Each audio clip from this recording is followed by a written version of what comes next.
Welcome to another episode of the Balancing Hormones Naturally podcast, where we offer actions and steps you can take today to start balancing your hormones naturally. This is your podcast host, Leah Brueggemann. I am a functional diagnostic nutritional practitioner. I am honored and excited to be your guide on your journey to better understanding your hormonal health and how it affects your everyday life.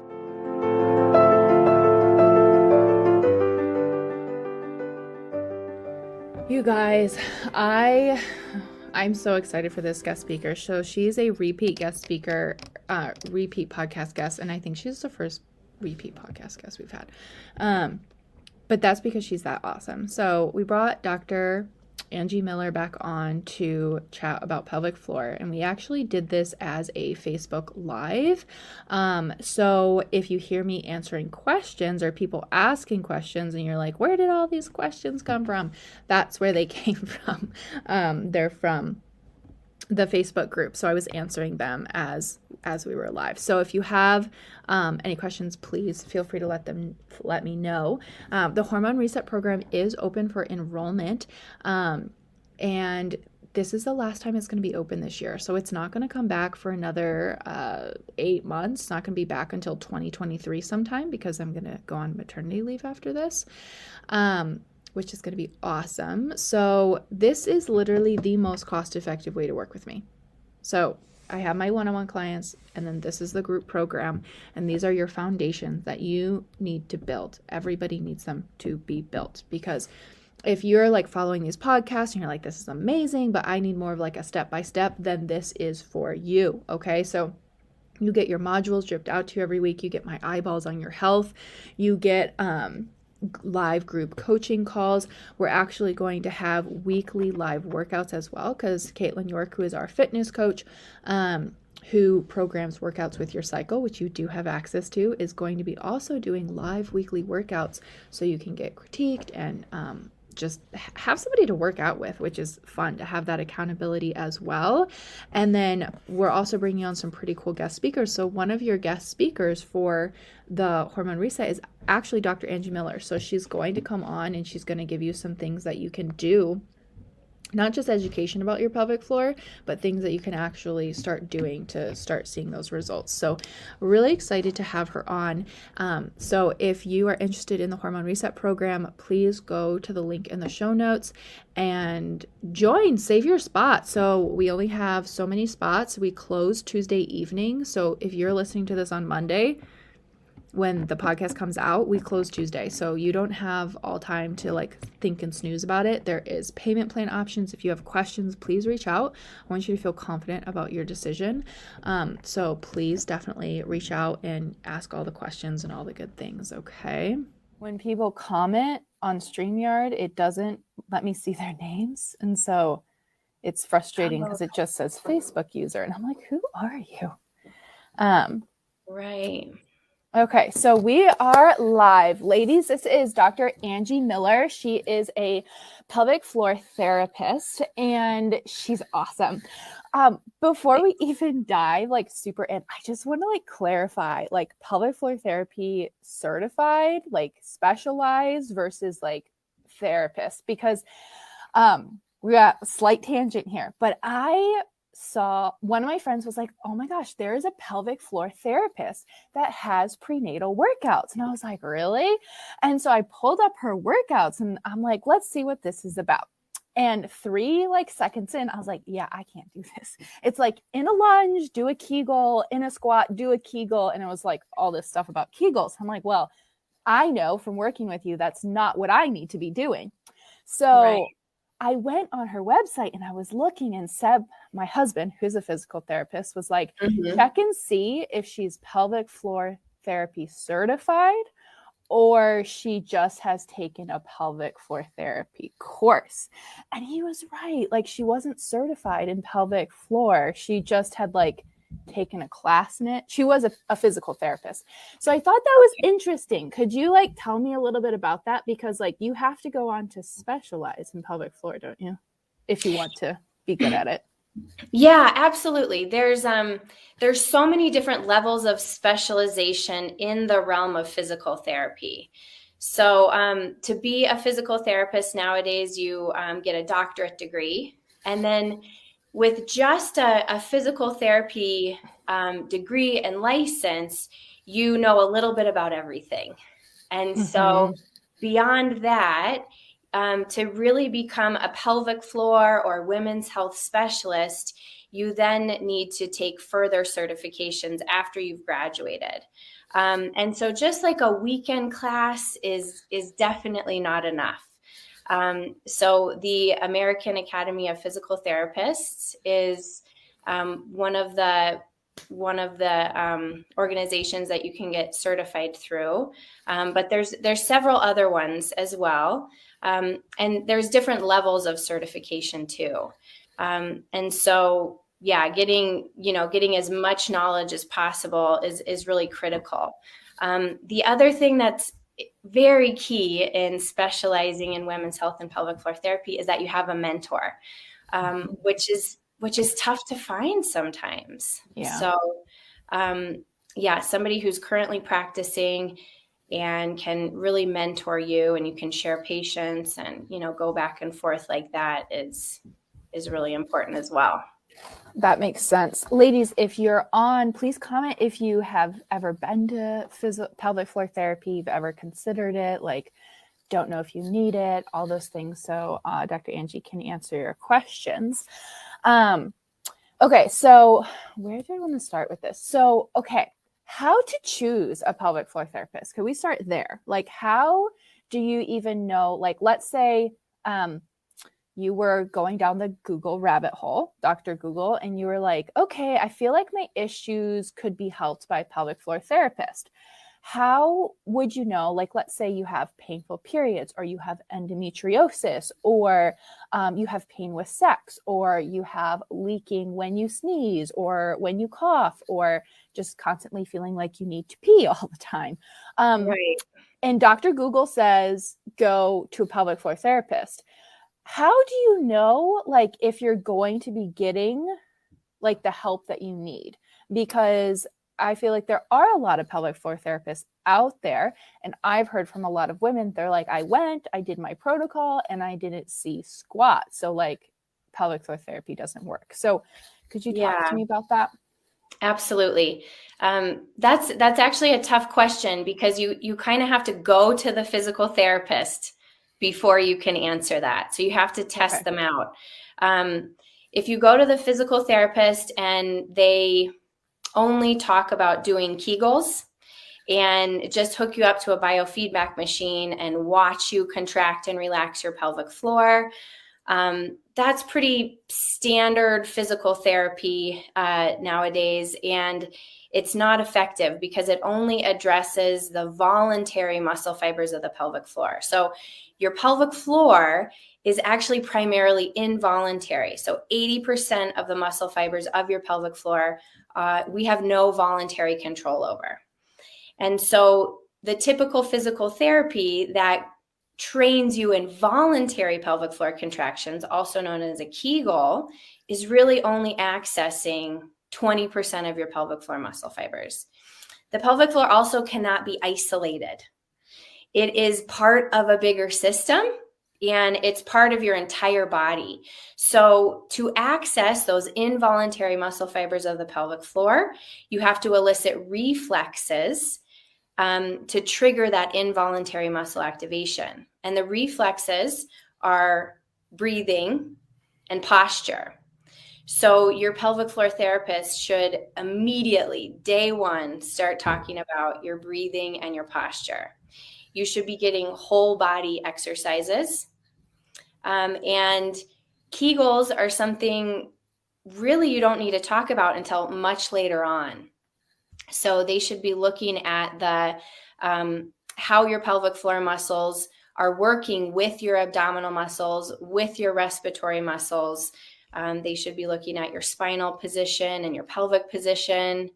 And you can also actually tell a good pelvic floor physical therapist by their intake. So that's one thing you could look at before you even go, is the intake paperwork. Like, first, do they have intake paperwork? And then how in depth is it? So they should be asking you really in-depth questions about your bowel and bladder habits, your menstrual cycle, the color of your period blood, your sex life, your history of pregnancies, and anything like that. And a really comprehensive, holistic medical intake, asking about your exercise and your lifestyle and your diet. Because like I said, you can't isolate the pelvic floor. And that's what's tough, because we have, when a medical provider specializes, sometimes we get too narrow of a lens. Mm-hmm. So a good pelvic floor therapist understands how the pelvic floor works with the other muscles of the core and with the other muscles of the body. And it's just one part of the whole picture. Yeah. No, I remember on my intake forms with you, one of it was like how many times I pee a day. I'm like, why do you want to know how many times I pee a day? Right. Yeah, a lot of people have that same reaction. It's kind of a weird question, but it gives you a lot of information as far as like the tone of your pelvic floor and the position of your uterus and your bladder. Yeah, that makes sense. I pay attention to it now that I know. Yes. Okay, so could you give me like a list of symptoms where you would be like, okay, that is like a physical thing, like you need physical therapy for that, like you need pelvic floor therapy? Because like a lot of times for me, when I'm talking to women about hormonal imbalances, like, okay, you shouldn't be having mood swings before your period, you shouldn't be having breaking out in acne, because all of those things we like to just put into the category of it's normal, everybody has it. So, and I know pelvic floor is the physical aspect of hormonal balance, truly. So what would be symptoms or red flags that would be like, you need to pay attention to your pelvic floor? Okay, yeah. That's an excellent question. So, and I have like a list of 50 symptoms I could give you right now, but to simplify it, let's just remember the role of the pelvic floor. And then any symptoms you have that are related to the 6 responsibilities of the pelvic floor are then reasons to see a pelvic floor therapist. Okay. So the roles of the pelvic floor is number 1, to control voiding. So sphincter control. So that means bowel and bladder. So do you have any problems emptying your bowel and bladder? Do you push or strain? Is it painful to empty your bowel or bladder? Those would all be reasons to, look deeper into the health of your pelvic floor. Incontinence. So leaking of bowel or bladder. There's 2 types of incontinence. There's stress incontinence and urge incontinence. So stress incontinence is where you leak when you cough or laugh or sneeze or jump on the trampoline or walk or run or do any sort of weightlifting or pick up your kids. So anything that creates like a mechanical load, like a mechanical increase in pressure in your abdomen is, and that causes leaking, that's known as stress incontinence. That particular type of incontinence has actually been really normalized in our culture. Like, oh, I've had a baby, so I'm just going to pee when I jump on the trampoline with my kids forever. Or it's actually become really normalized in the CrossFit world, which is so sad. They, almost like promote like it's cool. Like you didn't work hard enough if you didn't pee your pants when you work out. Mm-hmm. And that's just insane. So if you leak when you exercise, that exercise is damaging your pelvic floor and it's damaging your bladder. So you should not leak ever, even if you're pregnant. It's a sign that something needs to be changed, either in your self-care routine, your exercise routine, your lifestyle. Something's up. So incontinence is a big one. The other type of incontinence is urge incontinence. So that's when you leak on the way to the bathroom with urgency. Just a quick break to remind you that if you are not already seed cycling with us, you should be seed cycling with us. The benefits of seed cycling are amazing. They contain so many nutrients that are necessary for hormonal balance, including zinc, manganese, vitamin E, all of the good things, amazing for egg quality. And while seed cycling is not the end picture, like that's not all that you'll have to do to maybe achieve the things that you're looking for in your health, you guys, it is the easiest thing that you can do. So 1 tablespoon of pumpkin and 1 tablespoon of flax seeds from your period to ovulation, and then switch to sesame and sunflower. So that is 1 tablespoon of each of those seeds every single day. You want to be buying whole, organic, and then grind them before you eat them. The reason why you don't want to buy ground is that they go rancid within a couple weeks. So unless you know where your seeds are coming from, how long they were sitting on the shelf, they're probably rancid by the time you get them, okay? So start seed cycling with us. And as always, if you want to make this even simpler for yourself, that is where Funk It Wellness seeds can literally change your life. They are organic, they are certified B Corp, all of their seeds are they get them from the best places, and you can get them shipped to your door. So it literally doesn't get any simpler than that. And it's a subscription. So literally Happy Hormone subscription box. I can sign up for that. Yes, please.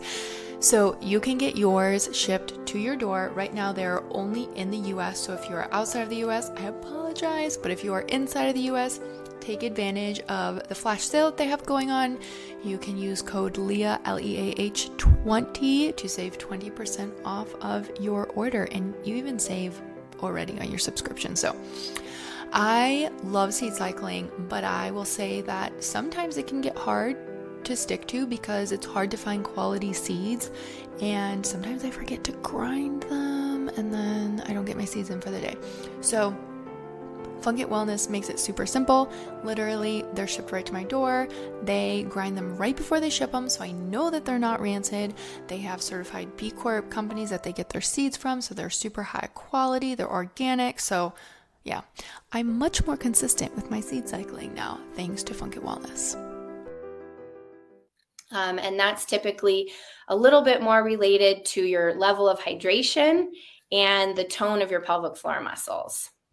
So there's the sphincter control role. So if anything's going on with that, also constipation can be a sign of pelvic floor dysfunction. Hemorrhoids, anal fissures, digestive issues can be a sign of pelvic floor and core muscle spasm. And your pelvic floor and core muscles should always be moving with your breathing and with your movements throughout the day. And they actually act to detoxify your organs and bring necessary circulation and lymph flow to them. So any sort of digestive issues, IBS, constipation, Crohn's disease, those sorts of things can be a sign of pelvic floor and core dysfunction. Okay, so the next role of the pelvic floor is support. So the pelvic floor should support all of your internal organs. The pelvic floor helps to support your hips, as well as your lower back and your spine, as well as your abdominal muscles. So any issues that have to do with that can be a sign of pelvic floor dysfunction. So the most obvious one would be prolapse. So that would be, when the bladder or the bowel or the uterus falls down into the vagina. Other issues that are related to support, the pelvic floor's role of support would be hip pain, low back pain, pelvic pain, lower abdominal pain. Any sort of pelvic alignment issues, like if your SI joint goes out, or you have a rotated spine, or any sort of imbalances within your pelvis can create issues with your pelvic floor's ability to support your organs and your spine. Another role of the pelvic floor is circulation. So it moves like a piston inside of your abdomen with your diaphragm. And so they're always moving together as you breathe. So when you inhale, your pelvic floor relaxes and moves down. And every time you exhale, your pelvic floor lifts. And so that motion with your diaphragm creates this really nice pumping action and provides circulation to all of your organs. And so varicose veins, pelvic congestion syndrome, those sorts of circulatory issues can be a sign of pelvic floor dysfunction. Gosh. Another role of the pelvic floor is, of course, sexual function. And so if you have pain with intercourse, difficulty having an orgasm, vaginal dryness. All of those could be signs of pelvic floor muscle dysfunction. Also, the pelvic floor has a role to help you breathe. Like I said, it's like the diaphragm sister. They're like always moving together. So you have your respiratory diaphragm always pulling in air, and the pelvic diaphragm does the same thing. It kind of helps that and brings air in. So, problems with breathing, like shallow breathing, a lot of times asthmatics for sure have pelvic floor dysfunction, because asthmatics have diaphragm muscle spasm. They feel like they can't bring enough air into their lungs. And so their diaphragm muscle gets very tight. And anything that's happening at the diaphragm is also happening at the pelvic floor. So a lot of times people with respiratory issues also have pelvic floor dysfunction. That makes sense. And then of course, menstrual issues. So your pelvic floor muscles help to support your uterus, which then in turn, the support of your uterus influences her position in your pelvis. And so if your pelvic floor muscles aren't working appropriately with your abdominal muscles and your diaphragm, your uterus can get out of her best position, and she can lean forwards or backwards. That's called, in medical terminology, it's an anteverted uterus or a retroverted uterus. Another word for it is just a tipped uterus. She can lean to like the left or the right. But uterine position, if she's not in her ideal position, she won't get adequate blood flow, lymph flow, nerve flow. And then you can have menstrual irregularities or, painful periods that can lead to fertility issues and all of the things that you work on, Leah. Yeah. Those hormonal imbalances. It's all connected. We have a couple questions about what is normal, so I will read them for you. Somebody wants to know, she spots 8 days after her period is done. So is this something that a pelvic floor therapist would be able to give her answers? I'm assuming it's not normal to just continue spotting after your period's quote unquote done. No, yeah. So a physical therapist perspective's answer, which I'm sure you have your own answer, Leah. This is not, spotting after your period is not just a muscular thing, but the muscles absolutely influence it. Yeah. So a pelvic floor physical therapist is one person in the team of healthcare providers that could help you find a solution to that problem. Mm-hmm. But as far as the muscular system goes, spotting after your period would indicate that your uterus is not in her best position. And so during your cycle, your uterine lining needs to build up throughout the month. And if your uterus is in her best position, your lining will build up nice and symmetrically all around your uterus. And then when it's time to bleed, then your uterus, if she's in her ideal position, she has nice, efficient contractions, and your bleeding starts red and ends red and is not painful and, just lasts, a few days, and then things are done. But if she's not in her best position, she won't build her lining symmetrically throughout the month. And then she also won't have the appropriate position to have the uterine contractions during bleeding to adequately allow all of the lining to be shed. And so then that is also influenced by the hormones, and, diet and lifestyle. So there's so many more questions that, Leah and I probably want to ask right now that are involved in that. But just from like a purely muscular standpoint, that indicates, your uterus is not in her best position. Makes sense. So if you have incontinence while you are pregnant, but not so much postpartum, is that a problem? And I would say, what do you mean by not so much? But I will let you answer that. Okay. So the question is, if you have incontinence during pregnancy and then it's better after you deliver. Yeah. Okay. So then from that information, we can say the weight of the baby growing inside of you has led to increased pressure on your pelvic floor muscles, and your pelvic floor muscles were not strong enough at that point to perform their function. And so once you deliver, that pressure has been released and things are better. But still, that's not okay or normal. It's common, it's typical, but it's not normal. So I would encourage you to look at your lifestyle and your exercise routine and your posture and your breathing, and see how that might impact your symptoms. So you can also ask yourself questions like, okay, when does this incontinence occur? And that will be a sign leading you to what the problem may be. Yeah. But that is a pelvic floor muscle issue for sure. Yeah. And so then she asked again if having incontinence during pregnancy is not normal. And that's correct. You should not have it during That's pregnancy. not normal. Okay. We have some more questions about brown spotting. So brown spotting on the or just brown blood on the last day of your period is not normal. They're asking, like, I thought it was old blood. Could that mean a tilted uterus? And yes, like it is old blood, but the question is, why do you have old blood? So I will let you take that. Okay.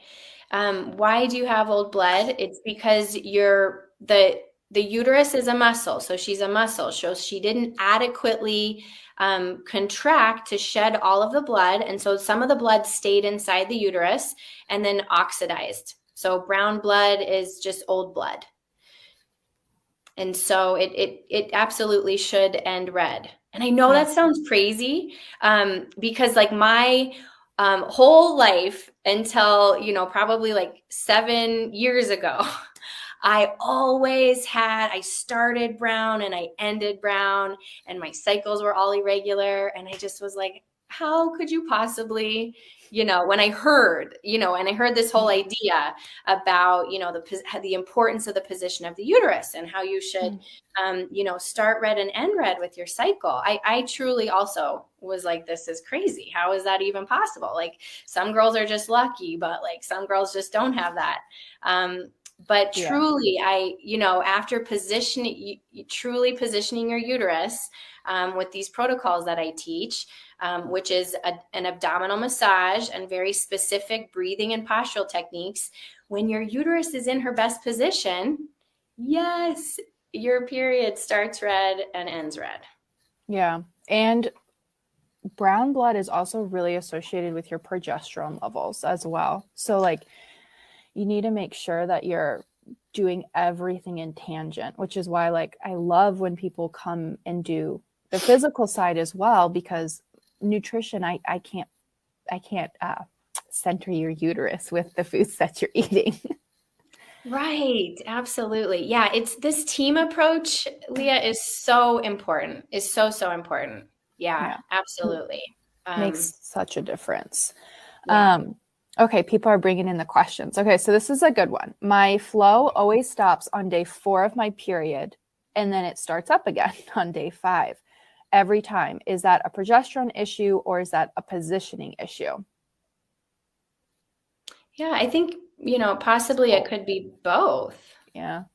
I see that with an ununiform drop of progesterone. Like when the progesterone doesn't like just come down with the estrogen, it's kind of like Okay. But I guess it could also be like maybe things get stuck with your contractions in your uterus. Yeah. Yeah. My question would be like, what's going on day 4? And are your periods painful? Because if they're really painful, you're probably changing your posture and your breathing because you're in pain. Mm-hmm. And so by the time you get to day 4 of that, something might have just kind of built up where like the uterus, there's more pressure, things drop, which changes progesterone. That makes sense. Okay, so I feel like this is a really good segue into your specific method of how you teach your core recovery method, because everybody is asking. So how do I improve my uterine position? Like, can I just go to a pelvic floor therapist? Can they fix my tipped uterus? Like, how do I fix this now? So I'll let you take that off. You know how I love a good old tart cherry juice to help you sleep, or a topical magnesium gel if you're having some trouble getting in your magnesium. And I have sent you to 1,000 different brands to try and get all of these different products. But I'm very excited to share with you Ro Casa Organics, which I'm so excited to partner with because they have such an incredible ingredient policy, as well as their products are awesome. Literally, that's all I got to say. So again, a friend introduced me to these products and I'm like, okay, I'll try them out. Loved their ingredient policy. And so I started trying out different things. Literally went out and bought, spent my own money, you guys. I'm going to try these things out for sure before I recommend them. And the things that just spoke to me, the tart cherry juice has chamomile extract and valerian root. You guys, it was the tipping point for helping me sleep so much better while I'm pregnant. I even give a teaspoon of it to Landon and he's sleeping so much better. So we all know the troubles we've had with Landon sleeping. We use their elderberry juice. We use their magnesium gel. They have a muscle and joint cream, which when I popped my rib out, if you're following me on social media, that was, it was so helpful. So they have a tiger salve, which is using the plant-based bakuchiol to help with stretch marks. You can use this while you are pregnant. They have cleaning supplies, and I have just been sending so many clients to them because they have such an amazing ingredient policy. They have great prices, and you don't have to go to 5 different companies to get 5 different products. I can get all 5 of my products at one company, which I'm very thankful for. So those are a few of my favorite products. I swear by that tart cherry juice, you guys. And I reached out to them to get a discount code for you, and it's a super easy to remember discount code. It's LEAH, my name, super easy. So definitely go try them out. They are giving you 20% off your first order. You will not regret it. Literally, if the only thing you get is the tart cherry juice, you will love me forever. But they do have amazing cleaning supplies, and like I said, I love their body butters and their hair spreads for postpartum hair growth. Literally, there's so many options, and like I said, their ingredient policy it's really, really good. So I'm very excited to partner with them. Yes. Okay. How do you fix this? Well, I'll answer that question about other physical therapists first, and then I'll talk a little bit more about what I teach. Unfortunately, not every physical therapist is trained in this. I did not learn this in PT school. And I also did not learn this through all of my fellowship and internship training with women's health specialists through the accredited specialization programs that I took. So this idea of uterine position actually came from me learning about indigenous medicine. So Maya medicine. So you guys can look up the Abdominal Therapy Collective and look at the organization that, really I learned a lot of this from. And so this isn't common, like Western medical knowledge. So unfortunately, like if you have a physical therapist, which there are awesome physical therapists who, don't necessarily have this approach or information and can still absolutely help you, because your pelvic floor is involuntary. And so if they appropriately are able to release trigger points from your pelvic floor and get your pelvic floor back to its normal resting tone, these things can they will just naturally improve.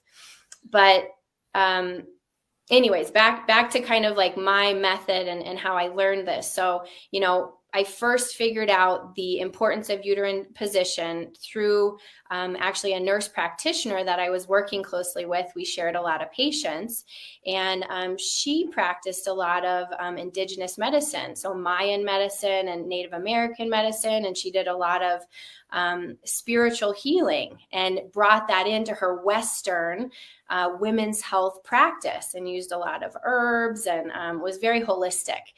And so she's like, you get great results with your pelvic floor therapy, but I think they could be even better if you helped do things to position the uterus. And I was like, what? No way. But we were good friends. And so I'm like, okay, I'll just take your course. And I took it and then I applied it to myself.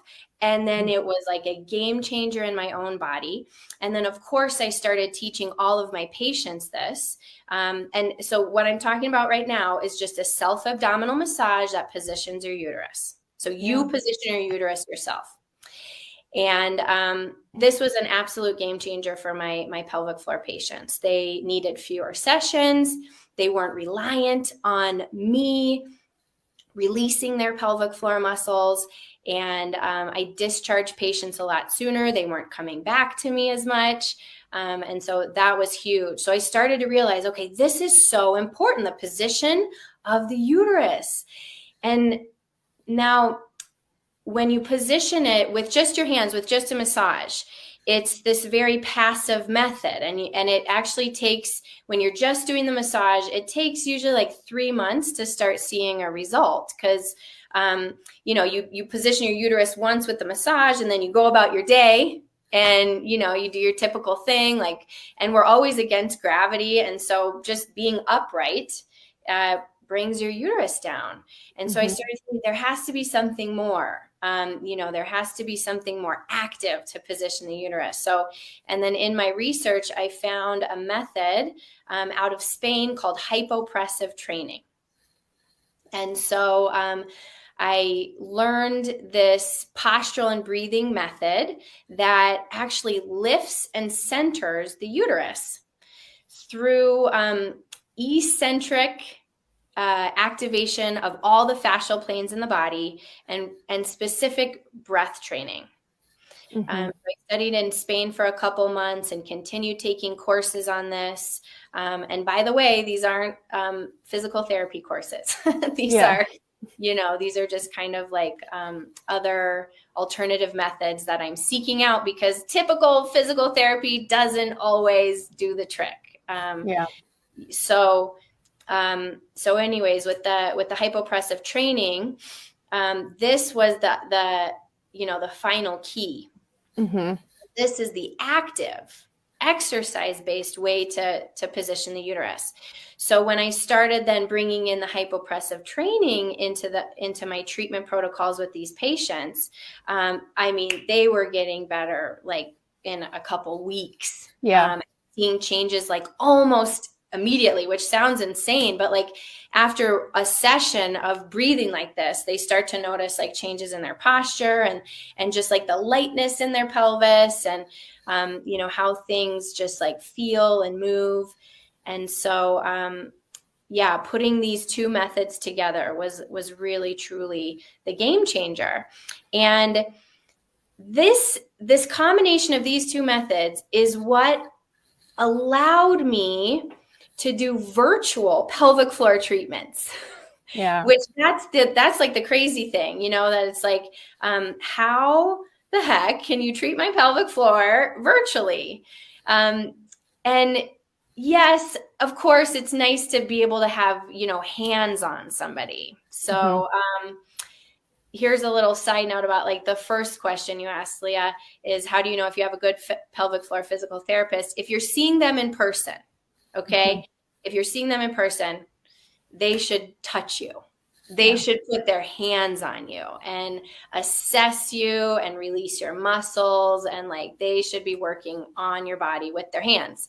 But if you can't do that with somebody, the next best thing is teaching them uterine positioning through a self-abdominal massage and this postural and breathing protocol called hypopressive training. And so combining these two methods with my patients in person at the time, I started to realize I actually don't need to release your pelvic floor anymore. I don't need to release trigger points in your pelvic floor anymore. I don't need to adjust your spine anymore. If you just do this postural and breathing protocol, if you just do your breathing exercises and do this massage, I no longer needed to do as much manual physical manipulations of their bodies. And so I ended up moving from Colorado to Kauai. And a lot of my Colorado patients were kind of like, hey, don't leave me hanging here. Like, what am I going to do? And so I was like, well, let's just try continuing virtual sessions, and I'll walk you through these breathing exercises. And I was very skeptical when I tried it at first. And actually it worked phenomenally. And so I just continued to do it. And then there was such a demand for one-on-one sessions. And a lot of what I teach patients in these one-on-one sessions is actually the same thing for all these different pelvic issues: incontinence, urgency, frequency, menstrual irregularity, sexual dysfunction, constipation, back pain, tailbone pain, hip pain, all these issues, diastasis, prolapse. So all of these like core issues that I'm treating actually can be rehabilitated with the same protocol. And so all of these virtual patients I'm seeing, I'm using the same protocol for them. And so that's what made me create this online program, so that I can reach more people, because, there's only so much time for one-on-one. So I really had this strong intuition, passion that I need to spread this message. Women need to know these really simple techniques that can help so many different things that we commonly struggle with. Yeah. Yeah. I was going to go somewhere with this. Oh, yeah. We need more of you. I've sent a lot of my clients your way, and they come back and they're like, her wait list is until July. And I'm like, okay. I'm sorry. I know. I'm sorry too. Yeah. It's tough. Exactly. There's just only so much time for the one-on-ones. And so, so I'm so excited to launch this online program. And it's really been a long time in the making. There, so much has gone into filming this and organizing it and figuring out okay, if I'm not one-on-one with somebody, how am I going to teach this to the masses and explain this to the masses? And so I erred on the side of more information. So there is a ton of information in this program and a ton of techniques that you can implement at home that can really, really help. And then I will be available, via email or Voxer to help you work through the program as you progress through it. Because everyone is now asking, they're like, so if my period has brown blood and I have this, how do I fix it? And how do I do my tipped uterus? You guys should do the program. Because it's also a much more cost-effective way to get physical therapy as well. Because I think depending on what state you're in, insurance doesn't always cover pelvic floor therapy. Right. So yeah, and depending on your insurance plan. So this definitely is a cost-effective way. And the most cost-effective way to treat your pelvic floor dysfunction is a effective protocol. Yeah. Because a lot of times people will go for 10, 12 sessions and not really get much results, So something that is really effective and works is the most cost-effective method. Yeah, no, that totally makes sense. Someone wanted to know if positioning your uterus before sex increases your chance of pregnancy. Yes. Yeah. 100%. Yeah. Now, of course, there are other factors influencing that. But if you're thinking of it by purely a uterine position perspective, if she has adequate blood flow and lymph flow and nerve flow and hormonal regulation with your pituitary gland, and she's getting optimal levels of oxygen, then your chances for pregnancy are only going to increase. Yeah. I think that's so, again, it's just a whole part of the puzzle. People are I'm eating all the right things. I've gotten so far, my hormones are where they're supposed to be. But I see a lot of miscarriages with tipped uteruses. It just didn't get a strong implantation. So yes, absolutely. And that's it's such a common thing. I have that on my intake paperwork. And I would say like more often than not, I see that box checked in my, my mom's or, women trying to have a pregnancy is yes, Yeah. Yes to the miscarriage. I've had one myself. I understand it. And I went through it when my uterus was tipped, when I had a retroverted uterus and didn't know it, didn't know the implications of that. But, hindsight's always 2020. So yeah, there's things you can do to help that.